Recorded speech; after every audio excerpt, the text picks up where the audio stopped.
Welcome back to epic session. మనం ముందు వీడియోలో చెప్పుకున్నట్టు ఆ విధంగా విశ్వకర్ముడు తిలోత్తమను సృష్టిస్తాడు. అయితే తిలోత్తమ సందుడికి ఉపసందుడికి వెళ్తుంది. అయితే సందుడు ఉపసందుడు ఇద్దరూ ఆమెను ప్రేమిస్తారు. ఇద్దరూ ఆమెను పెళ్లి చేసుకోవాలి అనుకుంటారు. ఆ విధంగా వీరి మధ్య గొడవ పెరిగి పెరిగి ఇద్దరు యుద్ధం చేసుకుంటారు.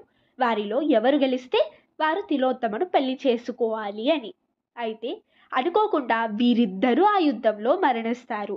ఆ విధంగా సందుడు ఉపసందుడు ఒక స్త్రీ కోసం పోరాడి మరణించారు. ఈ విధంగా మీరు ఉండవద్దు అని నారదుల వారు పంచపాండవులకు చెప్పి వెళ్ళిపోతారు. ఒకానొక రోజు ఒక బ్రాహ్మణుడు అర్జునుడి వద్దకు వచ్చి తన పశువు కనిపించడం లేదు అని చెబుతారు. అయితే అర్జునుడి గాంధీవం ఇంకా బాణాలు ద్రౌపది ఉన్న గదిలో ఉంటాయి. కానీ ద్రౌపది యుధిష్ఠిరుడితో ఏకాంతంగా గడుపుతుంది. అయితే పంచపాండవులు ద్రౌపదిని పెళ్లి చేసుకున్నప్పుడు పెట్టుకున్న షరత్తు ఏమిటంటే, ఎప్పుడైనా ద్రౌపది ఒక పాండవుడితో ఏకాంతంగా గడుపుతున్నప్పుడు లోపలికి ఎవ్వరూ రాకూడదు అని. అయితే అనుకోకుండా ఇంకా తప్పని పరిస్థితుల్లో అర్జునుడు తన గాంధీవం ఇంకా బాణాల కోసం ద్రౌపది గదిలోకి వెళ్తారు.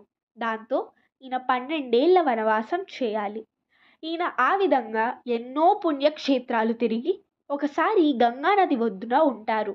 అయితే ఆ గంగా నదిలో ఉన్న ఉలూపి అనే ఒక నాగా రాణి ఈయనను ప్రేమించి ఈయనను నీటిలోకి తీసుకువెళ్తుంది.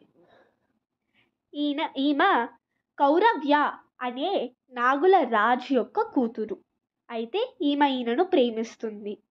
ఈమెకు అర్జునుడికి జన్మించిన వాడే ఐరావణుడు. దాని తర్వాత ఈమె అర్జునుడికి ఒక వరం ఇస్తుంది. అదేంటి అంటే, సముద్రంలో ఏ జీవి అర్జునుడితో పోరాడి గెలవలేదు అని. దాని తర్వాత అర్జునుడు ఆమెను వదిలేసి వెళ్ళిపోతారు.